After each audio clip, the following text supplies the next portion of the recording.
ঢাকায় আসতে আগ্রহ প্রকাশ করেছেন পাকিস্তানের প্রধানমন্ত্রী শাহবাজ শরীফ। বাংলাদেশের প্রধানমন্ত্রী তারেক রহমানের সঙ্গে সাক্ষাৎ করতে চান তিনি। সৌদি আরবের জেদ্দায় বাংলাদেশের পররাষ্ট্রমন্ত্রী ডক্টর খলিলুর রহমানের সঙ্গে এক সাক্ষাতে একথা জানান পাকিস্তানের উপপ্রধানমন্ত্রী ও পররাষ্ট্রমন্ত্রী ইসহাক দার।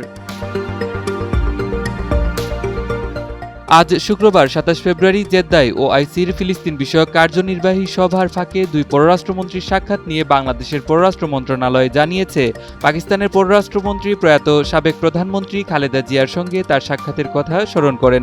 ইসহাক দার জানান, পাকিস্তানের প্রধানমন্ত্রী শাহবাজ শরীফ তারেক রহমানের সঙ্গে সাক্ষাতের জন্য অধীর আগ্রহে অপেক্ষা করছেন এবং তিনি ঢাকায় আসতে চান। পাকিস্তানের প্রধানমন্ত্রী আরও বলেন, নতুন সরকারের অধীনে দুই দেশের সম্পর্ক ধারাবাহিকভাবে এগিয়ে যাবে। পাশাপাশি তিনি ফিলিস্তিন ও রোহিঙ্গা ইস্যুতে বাংলাদেশের অবস্থানের প্রশংসা করেন। সাক্ষাতের সময় প্রধানমন্ত্রীর পররাষ্ট্র বিষয়ক উপদেষ্টা হুমায়ুন কবির সেখানে উপস্থিত ছিলেন।